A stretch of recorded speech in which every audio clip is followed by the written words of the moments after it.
thank you very much for coming to this WebEx webinar. It would be nicer to present at PSKK, but we can't do that today. So I am presenting from home. It's a great pleasure to talk to PSKK. Back to the screen, Pak. Jangan maju dulu. Terima kasih. It's a great pleasure to talk at PSKK. Some of you will know that I worked in PSKK for almost 10 years, many years ago, in the 1970s and 1980s. And so it's very nice to have an opportunity to talk to some of the staff and students, researchers associated with PSKK. The topic today that we'll suggest that I talk about is Indonesia's labour market, Tantangan Ketenagakerjaan. And I've given a subtitle, Structural Issues, Recent Developments and COVID-19, Isu Struktural, Perkembangan Dini dan Masa COVID. Next one, next slide. Thank you. Now, I describe the situation now as balancing the abnormal and the abnormal in troubled times. Indonesia is still facing many long-term development problems, but it's faced with a major storm. And as a consequence, it needs very special policies to deal with this for the labour market, for poverty, for development in general. The impacts on the labour market will have already been felt, although we don't have a lot of data on that. But we know there's job loss and unemployment. That's mostly affecting developed countries, but Indonesia also shares it. More important, almost certainly, is underemployment and stand downs that most developing countries are facing. There's a third set of factors to do with the fall in labour force participation. People just withdraw from the labour force. That particularly relates to women who have to spend time at home to look after their children who are schooling from home. So there's a big issue of female participation and, of course, reduction in wages and earnings that result from all of this. These are very big issues, and it's a major crisis, I think, for the labour market as well as for the economy and health. And the effects, the important effects, if we're thinking as researchers and as policymakers, are how do they affect the society in terms of gender, age, and class? And in the analysis I'm presenting today, which industries and activities are most affected and interact with gender, age, and class. We'll come back to some of these issues in a minute. Next one, Pat. So I've divided the talk into 4 sections. I want to talk about COVID-19 first and implications for the labour market. Then I'm going to put it in a little bit more perspective of recent labour market developments, quite a number of which are quite positive actually, prior to COVID-19. And then set that again in longer term structural issues, and then close with thinking about how Indonesia might deal with labour issues, labour market issues post-COVID-19. So those are the 4 sections. The main messages are really that COVID-19 represents a big setback for the process of labour market transition. Indonesia had been experiencing a significant increase in formal sector employment, increase in more productive jobs in services and in manufacturing. All of that's on the back burner now.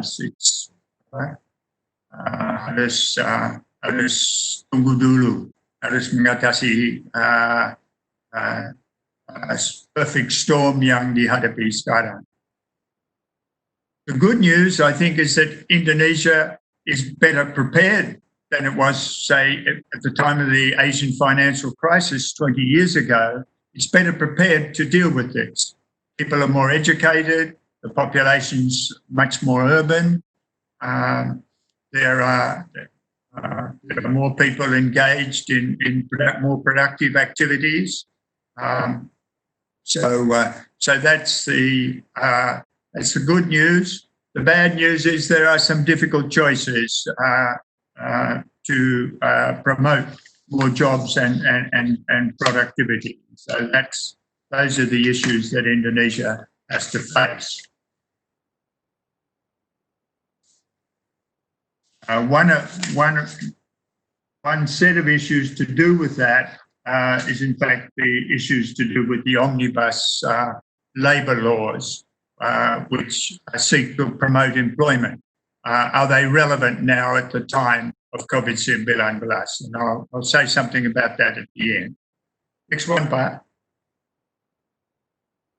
I just want to say I'm an economist, and I'm a labour market economist, and I think probably most of the audience are not economists. Maybe no one's an economist amongst the audience, and probably very few have worked on issues to do with labour markets. So these are the sorts of variables that we're going to be talking about. We're going to be talking about the size and growth of the labour force. We're going to be talking about female participation. We're going to be talking about education and skills. All of those we think of as on the supply side of the labour market. And then there are issues to do on the demand side to do with the industrial structure of the workforce and how that changes over time in terms of skills, in terms of occupations, and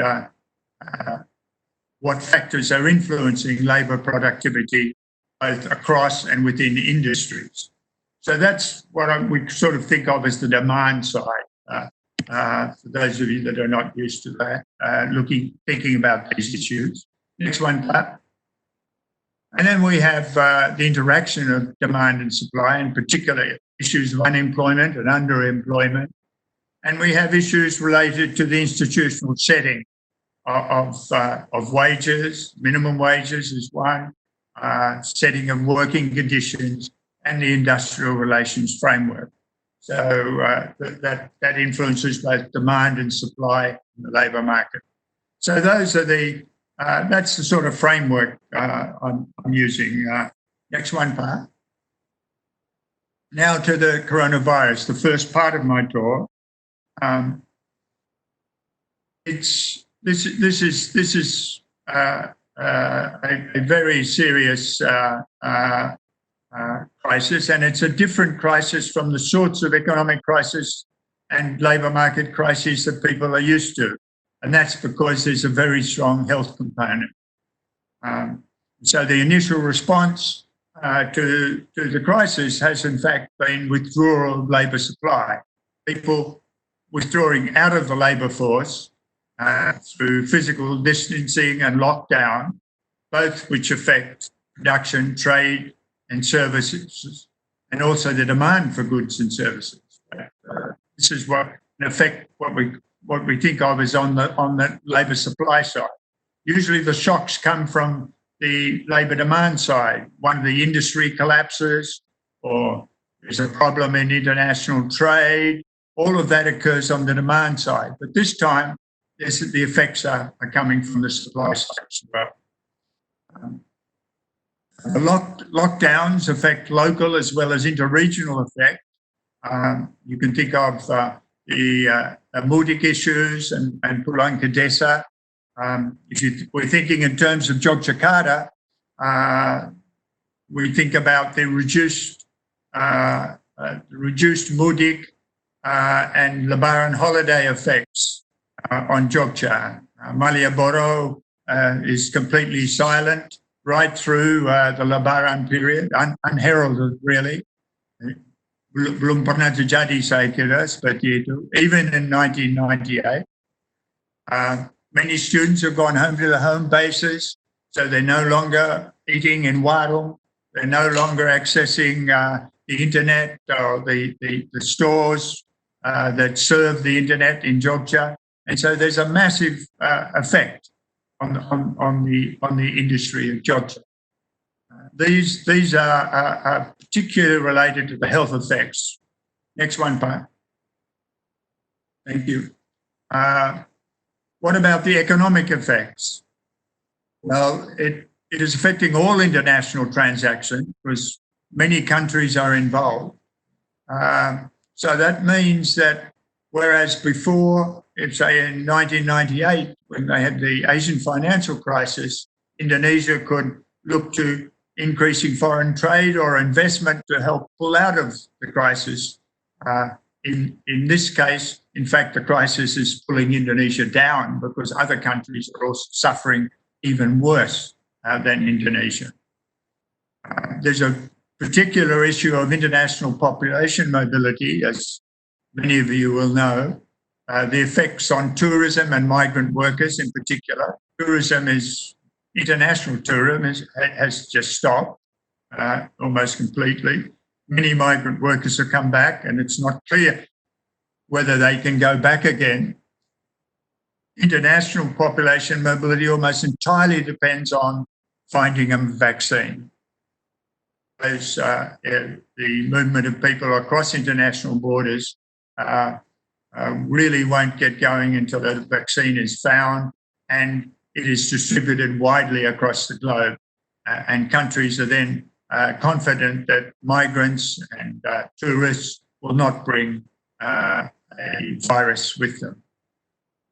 Finally, we have to mention that this is a dark period in international cooperation because the two main biggest economies in the world and the two that have been driving economic growth over a long period, United States and China, are not talking to each other or talking about boycotts rather than cooperation. So that also affects how the economies are going to get back and how employment is going, more jobs are going to be created as a result. Should add also Indonesia's main international markets have been hit very hard. China, US, and Japan in particular. And the supply chains have been, that are associated with those relationships have been badly hit, as have the supply of natural resources. Next one, Pat. Next one, Pat. Thank you. Now, what about the economic effects? As we go through then, I was talking just then about the health effects. Now, what about the economic effects? Well, just some statistics. We know that from the first quarter's GDP results, growth in national product is almost halved, down from 5% to 3%. There's now, it's now widely predicted this quarter, the economy may well shrink significantly, according to the Minister of Finance and other policymakers and experts. So the effects are going to be even greater in the second quarter. We don't know about the third quarter, but it's unlikely a recovery will occur quickly. So it's going to be a long, what people refer to as a U-shaped recession rather than a V-shaped recession. That is, with a very narrow bottom and then quickly coming back. Most people don't believe that will happen this time.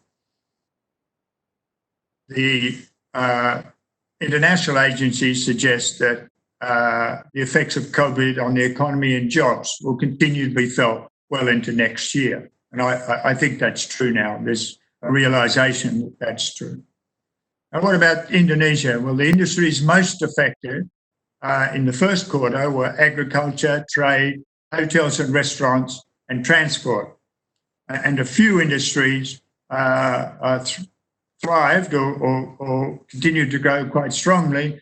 Perhaps obviously information and communications, because so many people are now communicating and doing business online. Next one, Pat. I've done a table to summarize the economic effects by industry, and I've ranked on the left-hand side the decline industries by the extent of the decline of GDP growth. How much has GDP declined in different industries? Very big declines in the first quarter of this year were in agriculture and trade. They were big in construction, transport, hotels and restaurants, moderate or not so big in all the other sectors. So, and those growth rates for the March quarter, the annual growth rate of the economy, March 2020 compared with December a year before, are virtually zero in agriculture, only 1.6% in trade, very low growth rates compared with the previous quarter. And you see the other industries also suffering significant falls in growth rates in construction, transport, hotels and restaurants. So what we'd like to know is, who's going to be affected in those industries? Is it females? Is it informal sector? Is it older people? And what sorts of policies does government need to help those people get back into work? Next one, Brian. I should just add a little bit. I think it's very important to think of Indonesia always as having an industrial structure with a high proportion of small and micro enterprises. Some of them are informal, but not all of them. And Tetan Mastuki has argued very strongly in recent discussions that the government has to provide a lot more support for UGM. In 1998, at the time of the Asian financial crisis, it was actually the UGM that saved Indonesia to some extent when a lot of the formal sector collapsed, led by the banking sector. But this time, I'm going to argue that we really have to think, and Tetan has suggested, we really need to think about how to provide direct support for the UGM. Next one, Pat. What about the employment effects? As I mentioned, I think the immediate labour market effect is very big. Again, we don't have national statistics yet about that, but it's fairly clear, given the economic effects, that the labour market effects will also be large. And again, more likely to be a U than a V-shaped effect. The Ministry of Manpower, Depnaka, has indicated at the end of May that that 3 million jobs will be lost. Have been lost this year. That's about 3% of total employment, or 10% of formal sector employment. The ADB predicts actually many more jobs, although I should add that Indonesia is not so different in the ADB, that's the Asian Development Bank, predictions, not so different from a number of other Asian countries. Amongst those are Vietnam, Philippines and Cambodia. Next slide, Pat. And these figures are shown in this picture that I've taken from a presentation by one of the ADB staff. And if you look at the second column there, the percentage of total employment loss compared to normal, then you'll see that Indonesia is actually not that high. So many other countries are minus 2.5%. Indonesia is number 3 in that list, in the second column. It's much less than Cambodia, less than Laos. It's much less than Vietnam, which is interesting because Vietnam actually hasn't been very badly affected by COVID. Next one, Pat. So, as I mentioned earlier, the informal sector, UGM, and the informal sector in trade, in waru, and so on, has been significantly affected. It's interesting that the IMF, that usually doesn't write about the informal sector, had this to say in one of its most recent reports. In countries with high shares of informal employment, lockdowns have led to joblessness and abrupt income closures for many of those workers, that is, many of the workers in the informal sector. The adverse effect on low-income households is acute, but imperiling the significant progress made in reducing poverty in the world. So there's a real setback to some of the efforts to overcome poverty and to improve living standards. We don't have data yet, but I've made a few calculations to suggest how those effects might play out. Next one, Pat. So I've ranked the industries in the same order as I had them in the discussion of the economic effects, that is, in terms of the decline in GDP growth. And then I've shown the employment data, the share of all jobs, and we see that agriculture and trade, two of the industries worst affected, have the largest share of workers, amongst the largest share of workers in the Indonesian labour market. So clearly the effects of very big falls in GDP in agriculture and trade are going to impact on employment. We'd expect that to be quite large.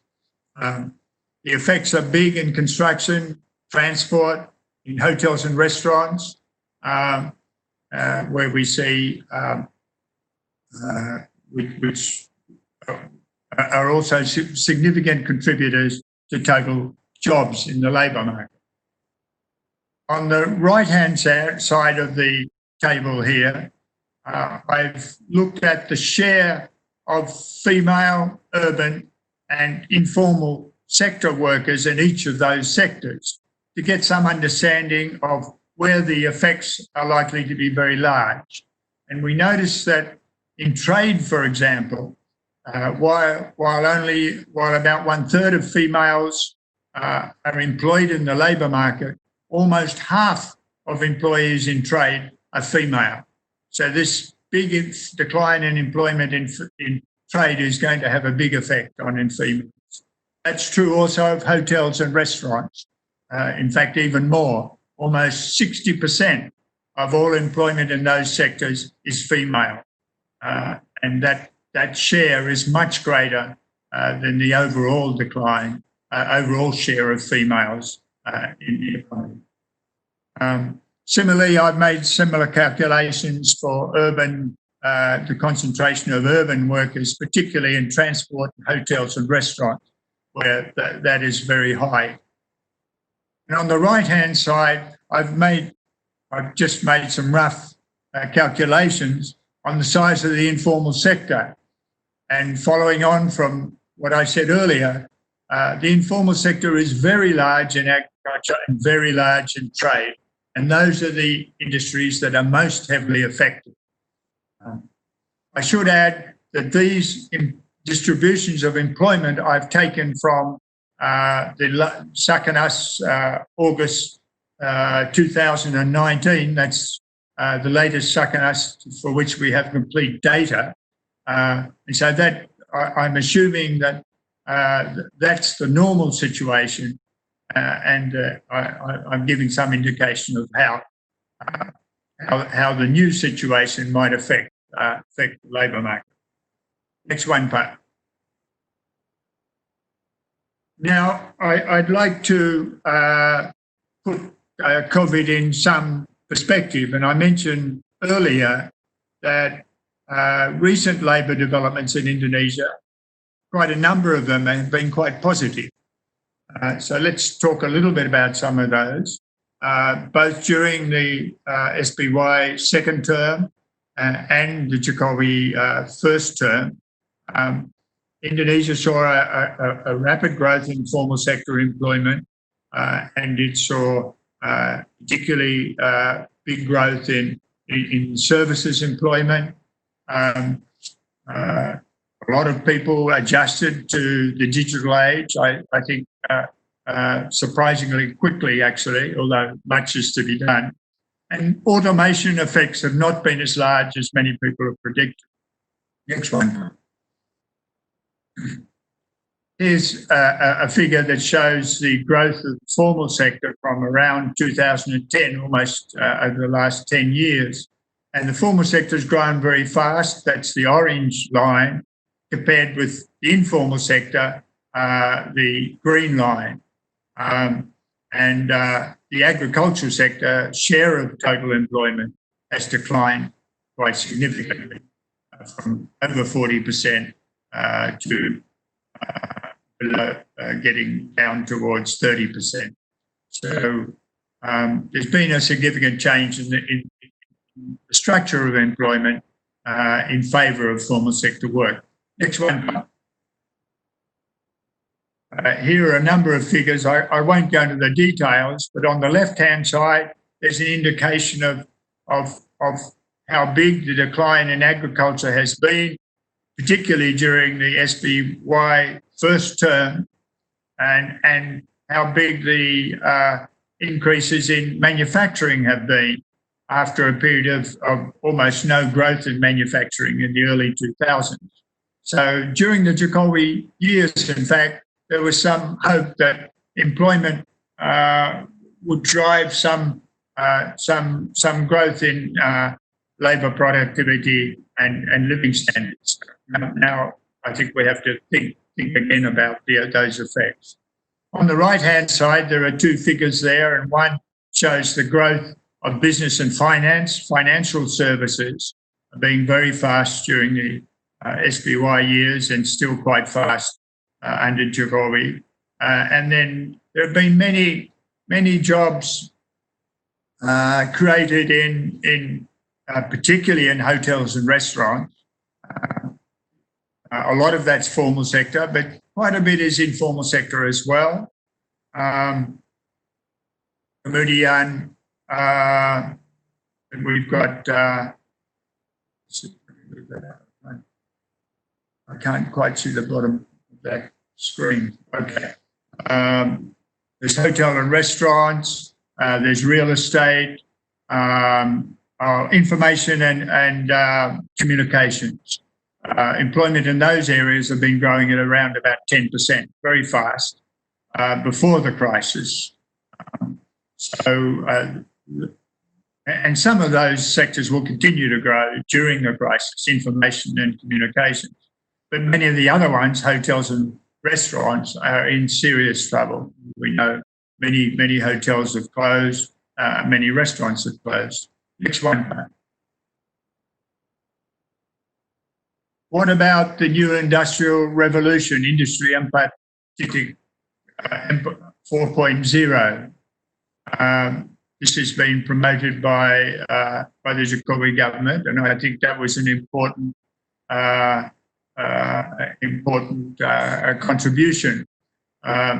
So the nature of jobs have changed with the digital revolution, big data and automation. What about Indonesia? Well, I've mentioned that automation is not as fast as many people are worried about. Many middle-income jobs, middle-level jobs have been lost, like bank tellers, like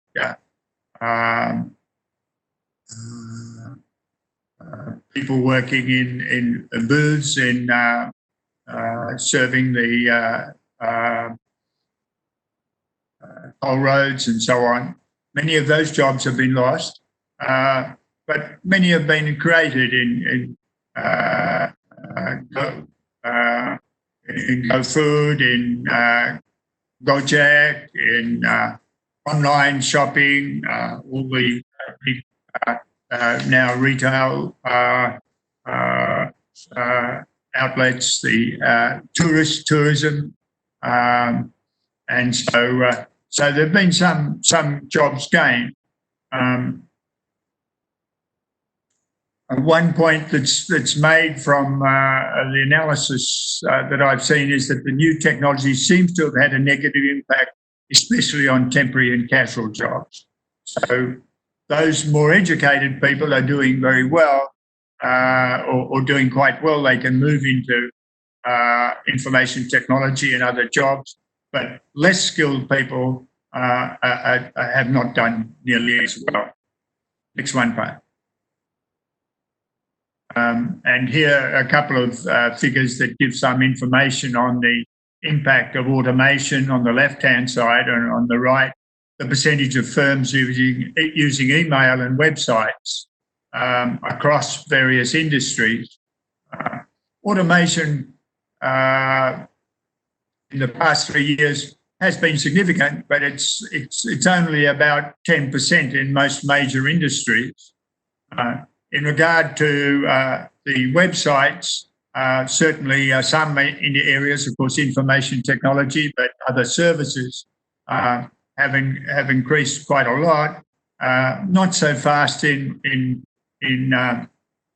manufacturing, in food and labour-intensive manufacturing, but nevertheless, 2009 to 2015 there has been a significant increase. Next one. And some of you, or many of you, probably know that actually rates of unemployment and underemployment, especially underemployment, have come down quite fast. Underemployment, which I think we can associate with the growth of the formal sector. And in addition, the ratio of female to male unemployment rates has improved very much. I've been studying the Indonesian labour market for over 40 years, and every one of the first 30 years, female unemployment rates were 1.5, 1.4, 1.6 higher than male unemployment rates. It's only in the last couple of years female unemployment rates have in fact fallen to parity with males. If you look at the right-hand side of the table at the bottom. That's quite a revolutionary development in my view, significant development. Next one, Pat. The weak point of it is really in wages. Wages have grown very little, and casual wages and self-employed incomes have grown slowly. So that's a problem. Next part. Now, I wanted to then just talk briefly about some structural problems in the labour market. I'll do this quite quickly. I'll go through these issues quickly. Issues on the supply side that we've talked about before, the demand side, and demand and supply. Next one, Pat. So I think you all know the Indonesian labour force is still growing quite fast, working age population. It's not the fastest growing in ASEAN or in Southeast Asia, but it's growing much faster than, say, Thailand or China. So 2/3 of the working population are now urban. When I started working on the Indonesian labour market, more than 2/3 of the workforce were rural. So there's been a transformation over the past 40 years. Of course, I'm getting very old, so it's understandable. But that gives you some indication that there's been a structural change, a big structural change in this supply, nature of the supply, the structure of the workforce. Sorry. Next one, Pat. One issue that hasn't gone well for Indonesia has been low and static female participation rates. And some international comparisons are shown on the left-hand side there. Indonesia's in the middle, in the blue and yellow line, or the blue line with yellow. The yellow line with blue dots. And there's almost been no increase in overall female participation rates over the last, since the Asian financial crisis since 2000. That's certainly an area of, sorry, but belum selesai. Yeah. On the bottom part of that figure, I put some data up on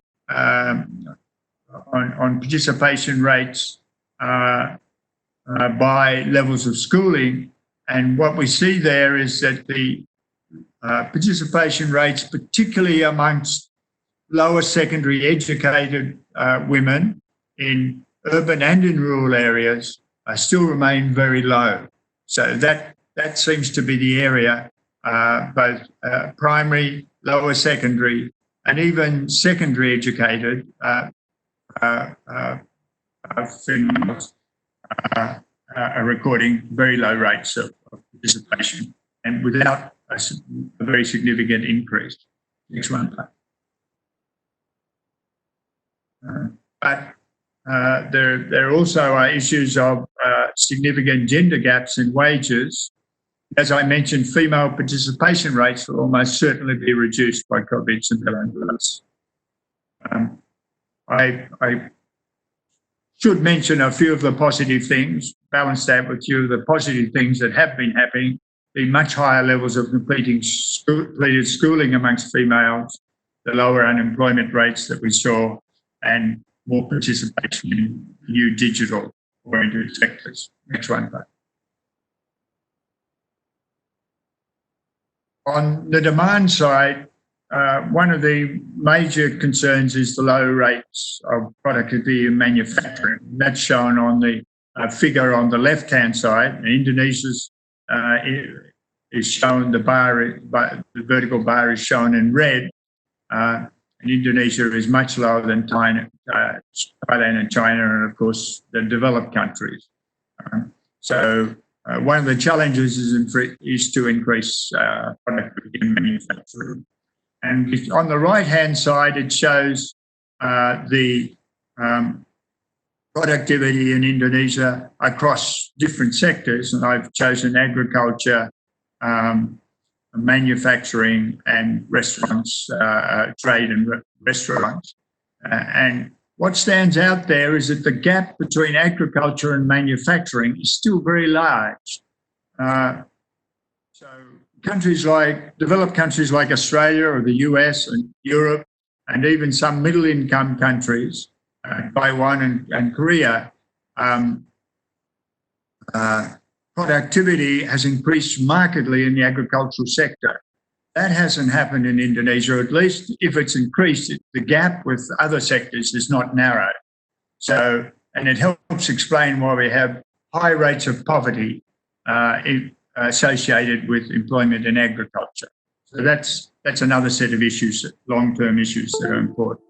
Next one. I'll just mention very briefly youth unemployment, which I'm sure you're all aware of, is a continuing issue in Indonesia, and hence we've got the special program, and the Jokowi government has made a special program to try and tackle that set of issues, which unfortunately has been undermined by the crisis. And that's also closely related to high school education. Next one, please. And finally, wages have not improved very much. So that's the last of the structural issues. Next one, please. So post-COVID-19, what are some of the labour market issues? Well, as I mentioned earlier, in some ways, Indonesia is better prepared than 1998. Improvements in schooling, in particular the improvements in female schooling, but it's also more vulnerable than 1998. Because of the size of the urban and formal sector, economic changes can have a direct effect on employment. And there is a major problem in providing support for non-core, lower middle-class workers that lose their jobs during this crisis. Hatib Basri and some other authors have suggested some solution to that. Next one, please. Finally, the Jokowi government has brought out some legislative reforms, some peraturan baru that are controversial, but in the recovery period may help employment in Indonesia. In particular, I think their major focus was on the omnibus laws. They've been shelved now, dihentikan sementara. But in my view, a number of those elements of those laws could help job creation in a period of very substantial crisis. That is, removing some of the disincentives for permanent hires, special wage setting arrangements for micro and small enterprises. This is perhaps also very controversial, the employment of more skilled foreign workers,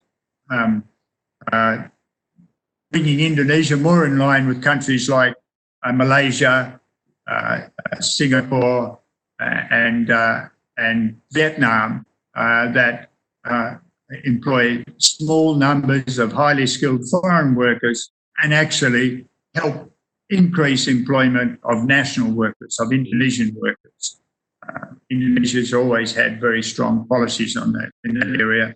The omnibus laws was providing some very targeted and I think sensible improvements in that area.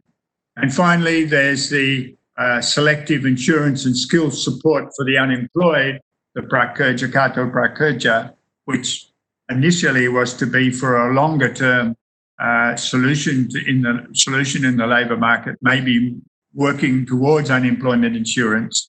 But of course, because of the crisis, his whole focus has had to change. But that sort of policy, I think, is something that can help us, Indonesia, get out of the worst of the COVID crisis in terms of jobs. Next one, Pak. And I can say terima kasih, matur nuwun. That's all I have to say on this topic. Thank you very much for listening. Thank you very much, Pak Habib, for helping me too. Ya, terima kasih Pak Kris. Saya akan berusaha untuk sedikit meringkas tidak mungkin ya, sulit untuk meringkas apa yang disampaikan oleh Pak Kris karena banyak sekali hal-hal yang penting yang disampaikan oleh beliau. Saya akan menggarisbawahi saja. Saya akan menggarisbawahi beberapa hal yang sudah disampaikan oleh Pak Kris, yaitu bahwa COVID-19 itu dampaknya dalam lapangan kerja sangat luar biasa. Salah satunya adalah hilangnya lapangan kerja, meningkatnya pengangguran dan setengah pengangguran. Dan itu berdampak pada berkurangnya labor force participation. Dampaknya beda tergantung pada gender, umur, dan kelas, ya, social class. Implikasi dari COVID-19 itu lebih buruk daripada krisis ekonomi tahun 98 karena COVID-19 itu dampaknya bersifat internasional sehingga tidak seperti krisis nasional tahun 98. Indonesia tidak bisa mengandalkan pada foreign trade karena banyak sekali negara-negara yang kondisinya itu lebih parah dibandingkan dengan Indonesia dibanding dalam kaitannya dengan COVID-19. Sekalipun demikian, menurut Pak Kris, Indonesia itu lebih siap dalam menghadapi krisis ini kalau dibandingkan dengan tahun 98 karena tenaga kerja Indonesia itu lebih urban, lebih berpendidikan dan lebih terlibat dalam productive activity. Kalau dilihat dari menurunnya GDP, maka kita bisa melihat bahwa sektor yang paling terdampak adalah pertanian dan perdagangan. Ada juga faktor yang dampaknya besar tapi tidak sebesar agriculture dan trade, yaitu konstruksi, transport, hotel, dan restoran. Dan berdasarkan data terbaru yang dikumpulkan oleh BPS, Badan Pusat Statistik, itu memang sebagian besar orang yang hasilnya pendapatannya berkurang itu adalah mereka yang bekerja di sektor transport, hotel dan restoran, ya. Dan perempuan itu overrepresented di sektor hotel, transport, kulineri gitu ya, penjualan makanan dan minuman. Oke. Kemudian ya, labor market di Indonesia akan tertolong dengan adanya digital economy, walaupun kita bisa melihat bahwa ada dampak kelas juga ya. Tadi Pak Kris menyampaikan bahwa orang-orang yang berpendidikan, orang-orang kelas menengah yang berpendidikan, mereka bisa memindahkan usaha-usaha mereka yang biasanya dilakukan secara offline ke online ya. Dan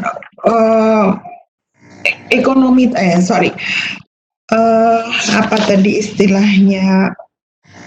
Tadi Pak Kris berbicara tentang digital age ya, industri 4.0, itu memang ada pekerjaan-pekerjaan yang hilang seperti teller bank ya.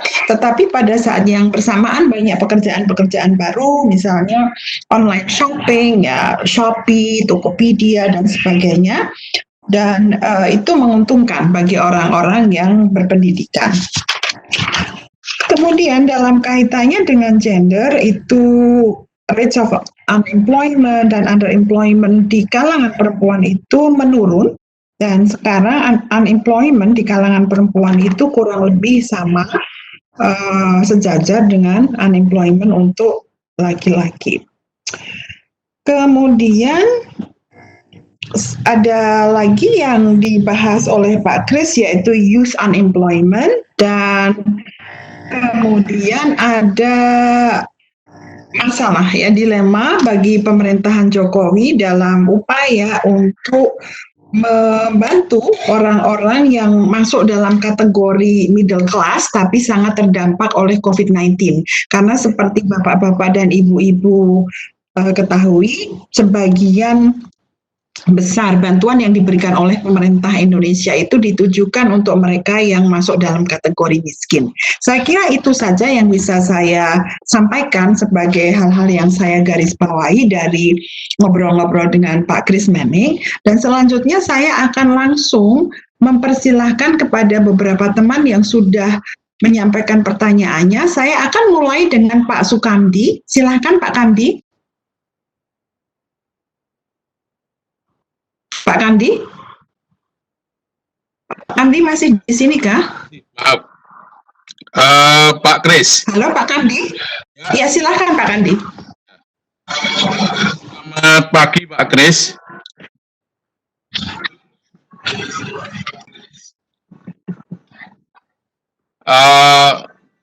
If I look at the figure, it seems to me that even though it is not exactly the same, the situation is almost similar to in 1998. The agricultural sector has been hit less than modern sector. Even in our 1998 crisis, the agricultural sector played as a safety belt for absorption. Do you think the situation will be the same now? If not, then what sectors might play as a safety belt for the labor absorption in Indonesia? Thank you. Didn't catch the last bit, Pat. Yeah. I didn't catch the last bit. What was the last point of the question? Yeah. If we look at the crisis in 1998, we know that agricultural played the safety belt. Yes. Okay. Yep. Do you think the situation will be the same now?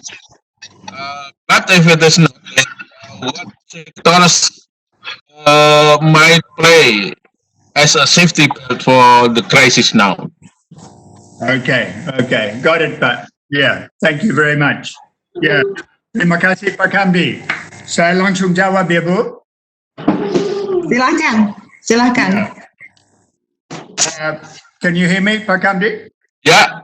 Yeah, good.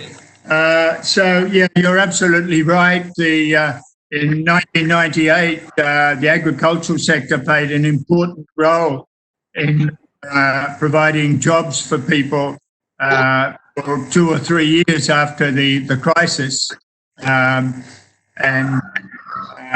that was penyelamat, along with the informal sector, actually. So now there's, I think you're absolutely right that agriculture can't play that role. It's a much smaller sector than it was in 1998. I think the employment in 1998 was about 45%, closer to 50% of the workforce. Now it's only it's less than 30, actually. It's about, I think, 27, 28 in 2019. So it's smaller, and so it can't take a lot of new workers. A lot of people are no longer linked into agriculture. Many people in 1998, I think, still had one foot in agriculture. They were still, they may go home at harvest time or certain times of the year. I think probably that's much less important now. So we can't hope for agriculture, and I don't think we can hope a great deal for the informal sector in the short term. But at the same time, Asia has a reasonably flexible labour market. Say, if I think of compared to somewhere like Australia, for example, Australia is in real trouble in terms of the labour market because there's a very small opportunities for self-employment. There's all these health restrictions and various regulations that make it almost impossible for people to quickly start up new enterprises. Indonesia, that will happen almost certainly. The informal sector, I think, will be something of a penyelamat. But besides that, I think we really have to think about how new sectors are going to emerge in relation to information technology and the internet revolution. That's going to help educated people, and the question will be what policies does the government have for the less educated, the lower middle income groups, that wage workers that don't have alternatives, and in particular, actually, older workers. I didn't get a chance in that table I showed to look at the differences in employment by age, but my expectation is that older workers are going to be very badly hurt by the crisis, this particular crisis, because many of them are in agriculture or in the informal sector. Okay. Kira-kira ya, Pak. Baik, terima kasih. Apakah ada pertanyaan yang lain? Silahkan langsung ditanyakan, Bapak-Bapak dan Ibu-Ibu, bisa dalam bahasa Indonesia, bisa dalam bahasa Inggris. Bahasa Indonesia tidak apa-apa. Bahasa Indonesia tidak apa-apa, silahkan. Bu Eni Rohaida, silahkan kalau langsung mau menyampaikan pertanyaannya, Bu Eni.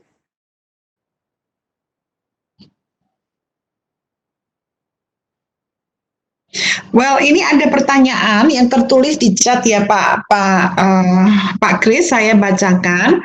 Apa yang harus dipersiapkan lagi bila dampak COVID-19 terhadap labor akan berlanjut sampai tahun 2021?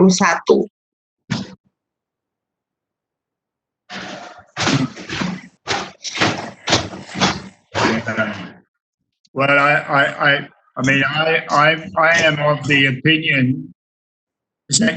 Kedengaran suara saya? Kedengaran. Yeah.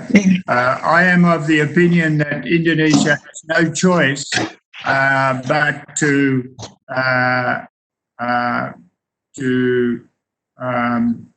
expand its fiscal spending in areas like public works. It is a good opportunity to improve the infrastructure, so it'll have a long-term effect. But it does mean a bigger budget deficit. And I think in the short term, that option is one that the government really has to take. It's already passed legislation allowing for a bigger government deficit, but I think the deficit will probably have to be bigger than, I think now it's about, it's got up to about 6%, or is predicted to increase to about 6%. It may have to be higher than that, maybe something like 8% of GDP. But I don't see any other way out. International trade is not going to help. International investment is not going to help. Many Indonesians are struggling, so local investment and activities won't help a great deal. So I think the government needs to play a bigger role in the short term. And that requires a rethinking, because Indonesian policymakers have always been very conservative about how they about fiscal deficits, and it's probably going to be a politically sensitive issue. But I hope that the opposition parties will accept the fact that if you want to protect people's jobs and livelihoods, then that is one of the alternatives that is inevitable. Begitu, Ibu? Halo?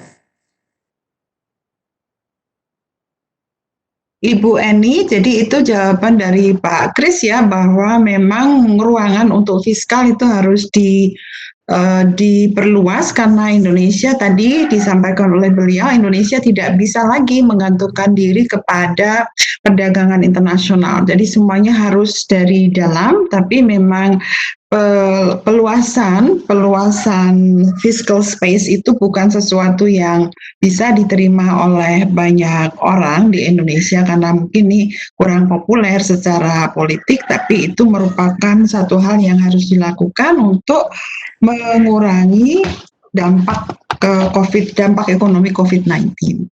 Baik, terima kasih. Silakan Bapak-bapak dan Ibu-ibu yang lain. Bisa dalam bahasa Indonesia, Pak Kris paham bahasa Indonesia, monggo silakan.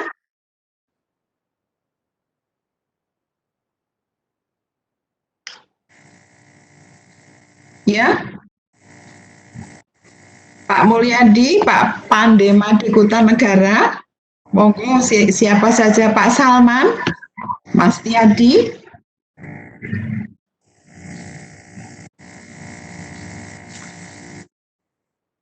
Oke.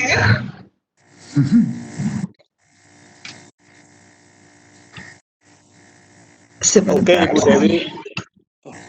Ya. Boleh bertanya, Ibu Dewi? Silakan, monggo.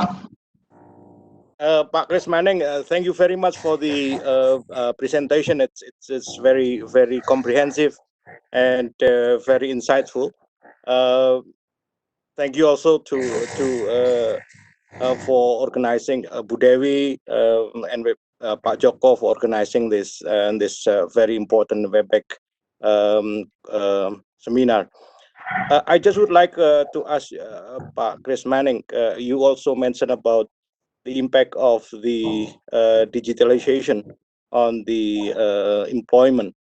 But I also believe that during this COVID-19, there is also a positive impact on the digitalization.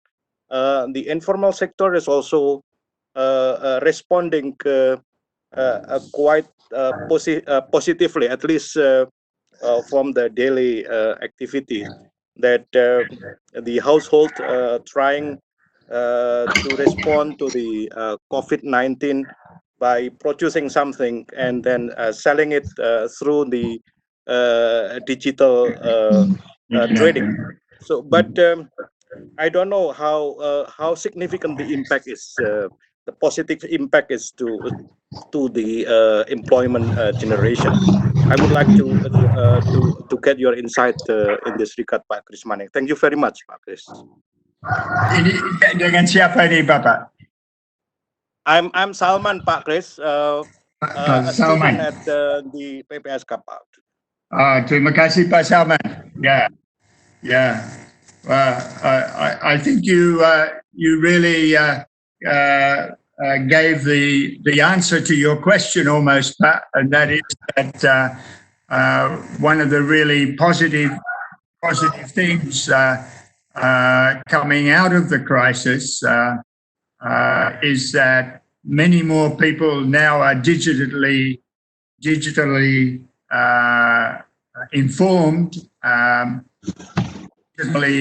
literate, and using the internet a lot more because of the lockdowns and because of the physical distancing restrictions.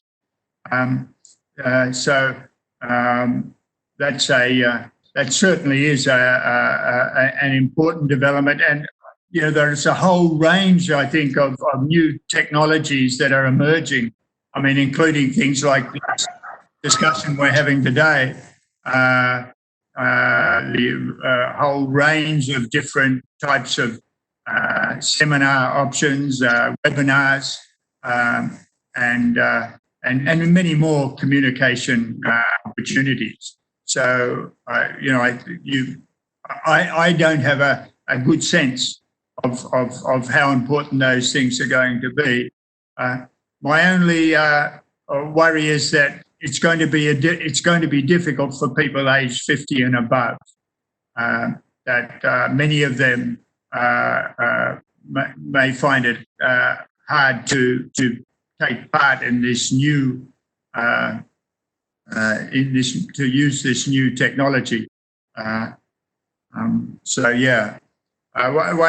of my friends has a phrase that he uses is, "You should never waste a crisis." Crises are always bad, but there's always a silver lining if you look for it. And I think using digital technology is certainly one in this particular case, including the informal sector. Thank you very much, Pak Salman. Baik, terima kasih banyak Pak Kris. Pak Salman is being very modest. Pak Salman itu mahasiswa program doktor di program studi kami, dan beliau adalah diplomat yang sekarang posisinya di South Africa. So Pak Salman join us dari Pretoria. Saya akan menerjemahkan untuk teman-teman yang lain apa yang sudah disampaikan, ditanyakan oleh Pak Salman dan disampaikan oleh Pak Kris. Pak Salman menanyakan bagaimana ya dampak ke information technology untuk sebagai upaya untuk menangani aspek atau mengurangi dampak ekonomi dari COVID-19, karena sekarang banyak sekali orang-orang yang menjual banyak hal lewat internet. WA grup saya itu dipenuhi orang-orang yang menjual barang-barang dari rumah ya, apakah itu sayur mayur, apakah itu makanan dan sebagainya. Dan Pak Kris mengatakan bahwa memang sekarang ini dengan adanya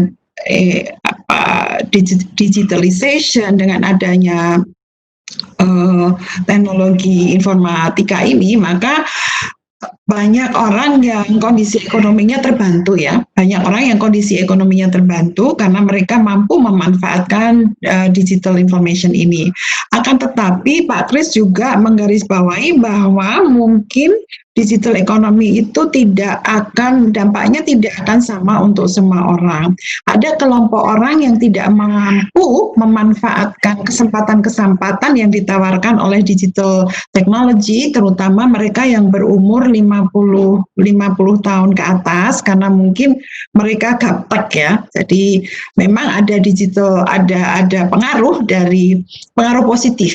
positif dari information technology bagi perkembangan ekonomi yang sedikit membantu bagi orang-orang yang kehilangan pekerjaan, baik kehilangan pekerjaan total atau kehilangan pekerjaan untuk sementara.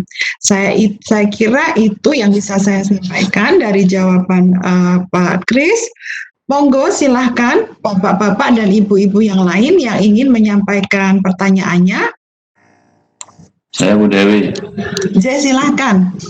Iya. Monggo. Terima kasih Pak Kris. Saya punya pandangan yang sedikit berbeda terkait dengan ekonomi digital ini.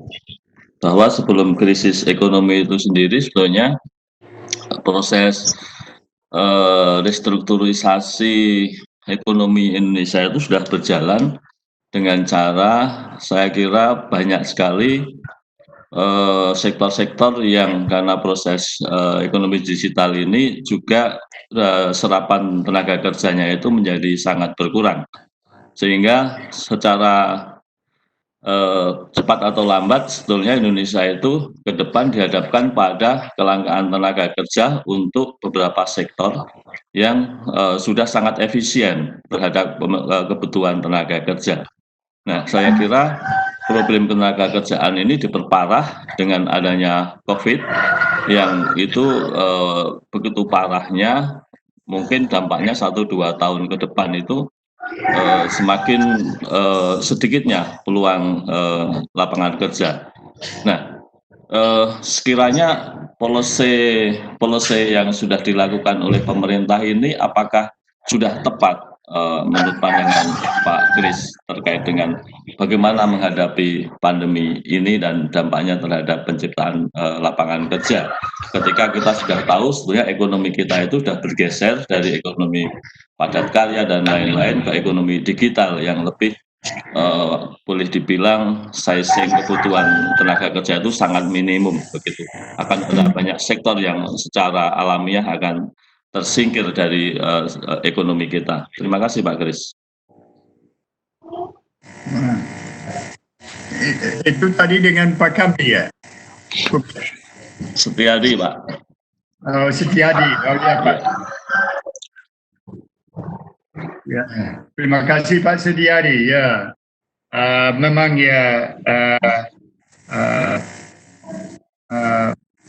masalahnya dengan berkurangnya pekerjaan di bawah COVID ini ya adalah masalah besar. Saya setuju dengan Pak Setiadi.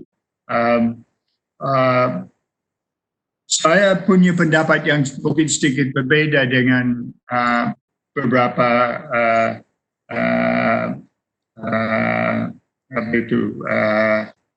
pakar yang lain ya dalam hal employment terutama di bawah pemerintahan Jokowi yang pertama, yaitu bahwa sebenarnya semua data yang saya bisa dapat dari mengenai employment di situ adalah sebenarnya employmentnya berkembangnya cukup cepat sebenarnya. Unemployment berkurang, underemployment berkurang. Jadi ada hal-hal yang positif.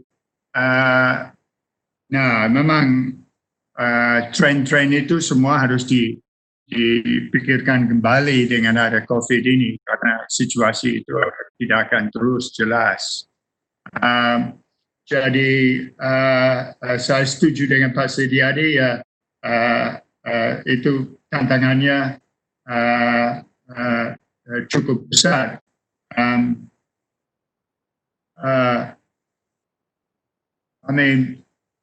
Semua negara mengalami ini. Kalau kita lihat secara internasional, saya tidak terlalu pesimis bahwa Indonesia bisa kembali lagi dalam waktu yang tidak terlalu lama dengan beberapa pemikiran. Satu, Indonesia tidak terlalu bergantung pada ekonomi dunia. Indonesia ekonominya besar, consumption merupakan bagian besar daripada GDP-nya. Jadi untuk apabila ada program-program pemerintah untuk menciptakan lapangan pekerjaan, apa itu melalui dana desa, saya kira dana desa yang paling besar sebenarnya, atau program yang lainnya, saya relatif optimis bahwa masalah-masalah krisis bisa diatasi. Masalahnya untuk jangka menengah panjang itu beda lagi, dan kalau itu saya kira butuh beberapa perubahan dalam peraturan pemerintah mengenai ekonomi, dan mungkin bisa dibicarakan pada kesempatan lain. Begitu saja Pak, mungkin tidak begitu memuaskan, tapi ya kira-kira begitulah tanggapan saya. Baik, terima kasih Pak Kris. Apakah ada pertanyaan dari ibu-ibu dan bapak-bapak yang lain? Silahkan. Saya Mbak Dewi. Silahkan. Pak Kris ini Kamdi lagi Pak Kris. Oh ya Pak Kamdi. Selama ini kan kita menggunakan definisi tentang underemployment itu menggunakan jam kerja Pak Kris. Ya betul. Dengan berkembangnya digital economy ini nampaknya we have to revise the concept of underemployment. And even if we don't consider the digital economy, in my opinion, the underemployment is the concept is not really express the situation in Indonesia, because when you include less than 35 or 40 hours per day, then it consists of people who work on the very limited hours but having quite higher salary or wages. Jadi mungkin ke depan menurut Pak Kris yang kita lakukan untuk bisa merevisi konsep itu Pak. Terima kasih. Yeah, thank you very much Pak Kamdi. It's a very good point you make. Apa itu cocok. Betul, dengan makin banyak orang bekerja di rumah dengan menggunakan digital economy, konsep-konsep underemployment saya setuju perlu dipikirkan kembali, karena itu terutama dibuat untuk tenaga kerja upahan dan jam kerja yang mereka inginkan. Jadi kalau jam kerja yang mereka inginkan kurang daripada 40 atau 35 jam, itu dianggap underemployed asal mereka ingin menambah jam kerja. Tapi kalau dengan digital economy ini, mungkin jam kerjanya bisa jauh di bawah itu, tapi dianggap full employed, apalagi mereka bekerja di rumah, mengurus rumah tangga dan mengawasi anak sambil menjual barangnya di dunia maya itu. So I think the whole concept does need rethinking, but at the same time, I think the decline in underemployment that I showed in the screen I think does look like it's real. I mean, it's a fairly consistent decline. Partly it's to do with the change in the structure of the economy.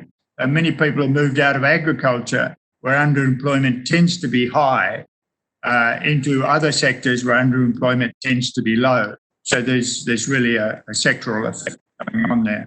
Yeah. But yeah, thank you, Pak Kamdi. That's a very good point. Saya setuju. Satu lagi Pak Kris, when we look at the data before the COVID-19, pemuda youth yang berada dalam NEET, not in employment, education and training, angkanya cukup besar Pak Kris. It's about 25% based on ILO report, or even when we look at the data from PBS. Yeah. Menurut Pak Kris, dengan COVID ini, apakah angka itu akan menjadi menaik atau masalah apa yang akan muncul di kelompok itu Pak Kris? Pemuda yang tidak di dalam training, yang need itu ya. Ya.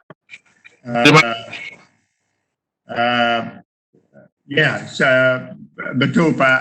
Saya pernah lihat data itu sampai 2016. Saya belum melihatnya baru-baru ini. Jadi mungkin Pak Kamdi lebih tahu the latest data ya. Yang saya lihat yang data yang dulu tinggi tetapi tidak cenderung naik ya. But what to do about it if it's more than 20% is quite high. I agree. It's not in employment and what's the second thing? I forget. Education, training. Education, that's right. Not in employment, education and training. Well, I mean, one effect of the crisis is probably going to be that more people will go back to school if they have some savings, if their families have savings. So that may reduce actually the need to some extent and mengimbangi the increase in need as a consequence of people losing their jobs. Or being outside the workforce. But yeah, so yeah, I can't give a good answer to that question, but and also seeing the data carefully enough to be honest to answer as to how the trends are going. Yeah. Ya, terima kasih Pak Kris. Saya akan pelajarinya. Baik, terima kasih. Mari silahkan. Kalau ada yang mau bertanya, silahkan bertanya langsung. Bu Dewi. Dalam. Silahkan. Selamat siang. Terima kasih Bu Dewi. Selamat siang Pak Kris. Saya Mulyadi. Oh ya, apa kabar Pak Mulyadi?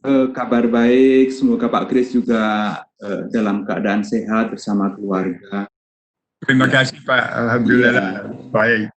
Ya, senang bisa berjumpa dengan seorang ekonom besar di Indonesia. Saya pengen banyak belajar juga tentang keadaan ekonomi dan prediksi perekonomian di Indonesia. Kalau di ilmu sosial kadang-kadang pengajar atau peneliti itu lebih banyak pesimisnya dibanding yang optimis. Karena kalau itu dikaitkan dengan perkembangan ekonomi di Indonesia, banyak ekonom itu meramalkan bahwa 25 tahun ke depan kondisi ekonomi Indonesia itu akan sangat baik, bahkan katanya akan menjadi 10 atau 5 besar ekonomi yang paling baik secara global. Nah, kalau itu dilihat dengan kondisi sekarang yang Pak Kris jelaskan, seperti misalnya kondisi labor market, ketenagakerjaan secara umum, misalnya kita bisa lihat tadi Pak Kris menyampaikan data tentang GDP per workers, dan itu saya kira relatif sangat rendah dibanding negara-negara berkembang lain, bahkan termasuk negara-negara Asia Tenggara.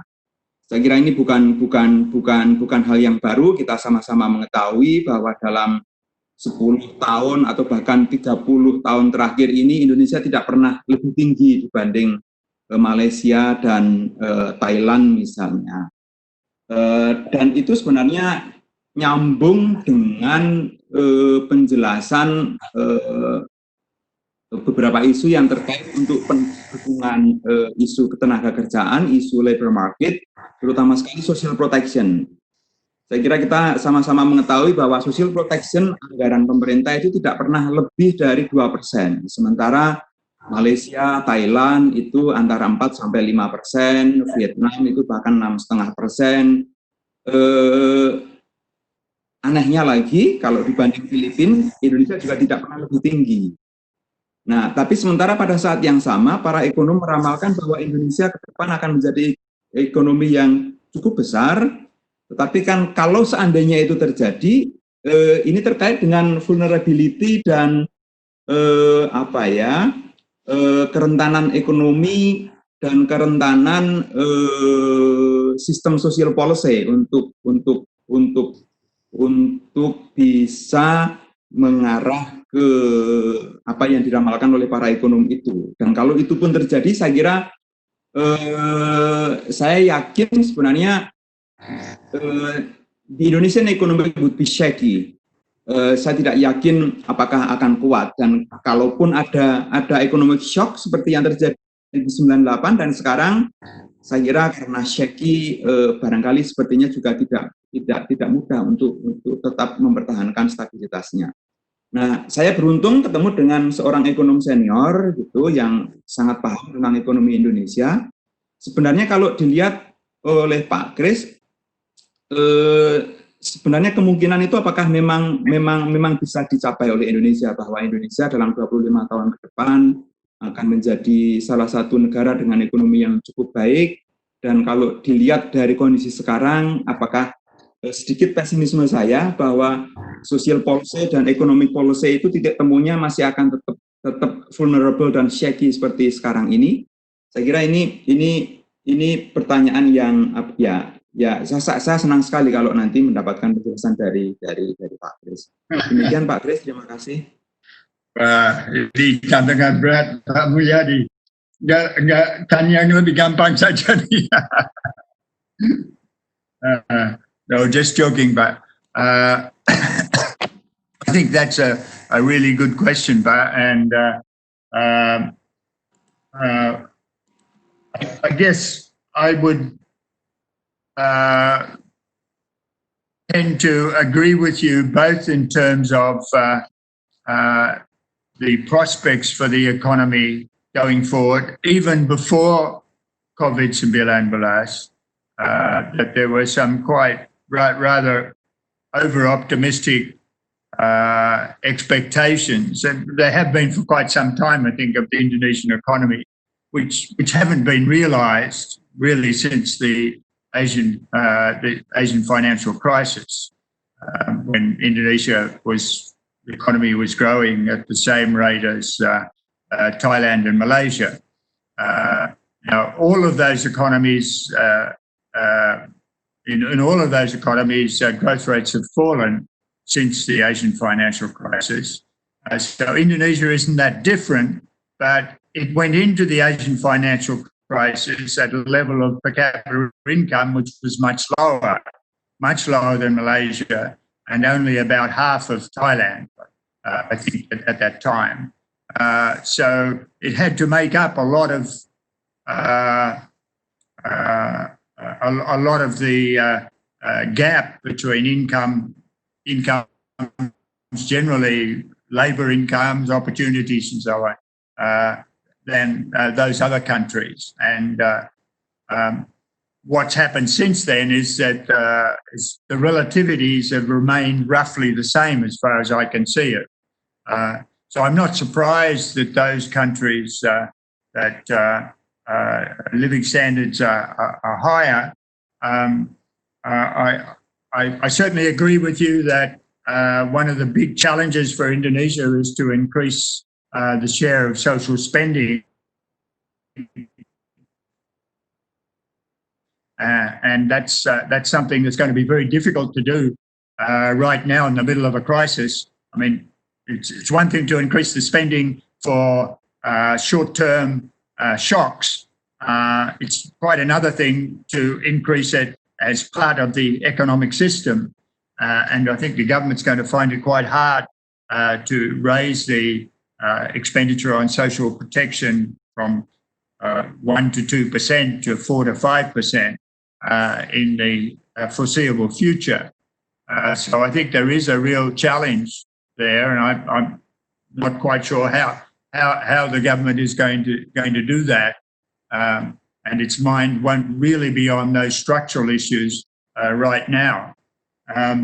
So it's a very good question, and it's an area where I think a lot of your research has shown that Indonesia is quite vulnerable, and if even with this crisis, although the government was a lot better prepared, the system was a lot better prepared for helping the poor. Particularly the lower middle class don't have much protection at all, and I think that's a really big challenge going forward.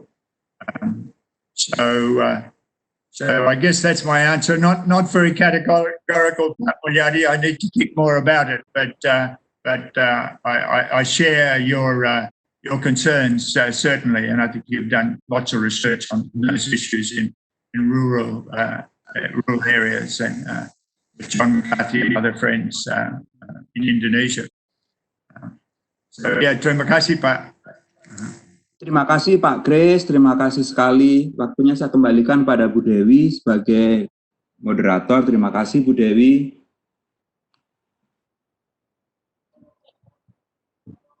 Baik, terima kasih sekali. Ini sudah adzan, mohon maaf. Jadi adzan di kampung saya itu keras sekali suaranya. Saya ingin sedikit menyampaikan hal-hal yang tadi sudah disampaikan oleh Pak Kris, tapi saya belum sampaikan, yaitu bahwa setiap krisis itu ada hikmahnya, ya, ada silver liningnya. Dalam kaitannya dengan COVID-19, silver liningnya ya sekarang digital ekonomi lebih maju gitu ya. Kemudian tadi waktu Pak Kris menjawab pertanyaan Pak Kamdi menanyakan tentang konsep underemployment, ya. Kalau underemployment itu orang yang bekerja di bawah 35 atau 40 jam seminggu. Nah, mungkin definisi itu perlu diperbaharui dalam kaitannya dengan COVID-19, karena kemungkinan besar ada orang yang bekerjanya itu sedikit karena bekerja di rumah sambil disambi mengerjakan pekerjaan-pekerjaan yang lain. Kemudian Pak Mulyadi menanyakan tentang kemungkinan Indonesia mengeluarkan atau menambah social spending, ya, mungkin dalam kaitannya dengan social protection, dan Pak Kris menyampaikan bahwa mungkin secara fiskal social spending itu bisa dilakukan untuk jangka pendek, tapi untuk jangka panjang itu perlu perubahan struktural yang belum tentu ya diterima oleh banyak pihak dalam pemerintahan Indonesia. Saya kira itu yang ingin saya tambahkan. Barangkali ada satu pertanyaan singkat lagi untuk Pak Kris. Baik, kalau tidak ada pertanyaan, saya ingin menanyakan sesuatu. Mas Mul, ada yang mau ditanyakan lagi? Mas Mulyadi? Terima kasih Bu Dewi. Jawaban yang sangat komprehensif, yang sangat utuh dari Pak Kris. Terima kasih. Baik. Ya, Pak Kris, saya ingin menanyakan satu hal. Tadi kalau saya tidak salah paham, ada salah satu chart yang menunjukkan bahwa partisipasi perempuan di lapangan kerja, partisipasi perempuan yang berpendidikan SD dan SMP itu relatif rendah dibandingkan yang berpendidikan tinggi. Saya agak surprise ya, karena saya selalu berpikir bahwa perempuan yang tidak berpendidikan, perempuan yang berpendidikan SD dan SMP itu partisipasi dalam lapangan kerja itu lebih tinggi, ya, karena saya berasumsi sebagian besar dari mereka itu sebagian besar dari mereka bekerja di informal economy gitu, dan informal economy itu bisa, menurut pendapat saya ya, mungkin less saturated dibandingkan dengan sektor yang lain. Penjelasannya apa ya? Apakah informal economy itu shrinking atau bagaimana? Ya, terima kasih Ibu. Ya, penjelasan yang saya bukan ahli di bidang itu ya, jadi saya memberikan penjelasan yang saya dapat dari penulis-penulis lainnya. Menurut mereka, kalau banyak perempuan di lower middle class ya, saya anggap yang barangkali pendidikan SD atau SMP, mereka sudah di agricultural work, sudah tidak begitu suka sama unskilled work, melakukan unskilled labor lagi, tapi kesempatan untuk mendapatkan formal sector employment juga terbatas. Mungkin sebagian di antaranya memang bekerja di informal sector, tapi sebagian malah withdraw their labor.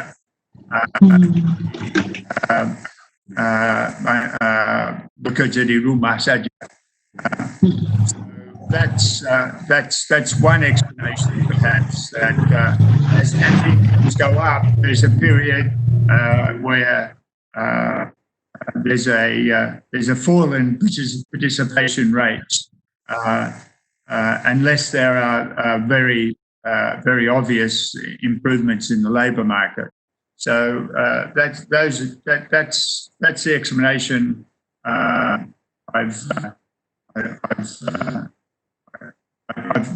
have about that. I don't really have any more better explanation, except that those rates of participation have been very low.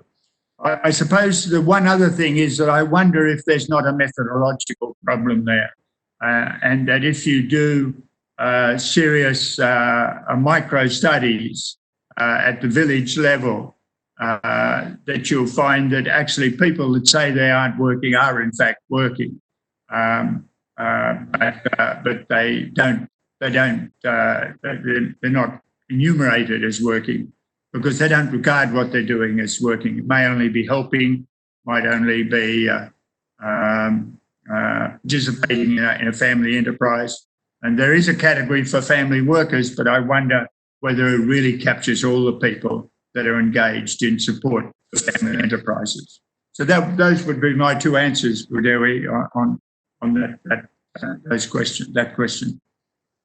Terima kasih banyak Pak Kris.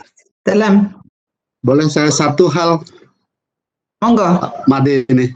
Pak Kris, selamat siang Pak Kris. Oh Pak Made. Waduh maaf saya tadi ada wawancara. Pak Kris, menarik sekali saya kira apa yang Pak Kris sampaikan ini sangat luar biasa. Kalau kebetulan saya juga studi krisis tahun 98, kemudian ya sedikit mendalami tentang krisis dan sekarang juga mulai studi juga tentang krisis COVID ini.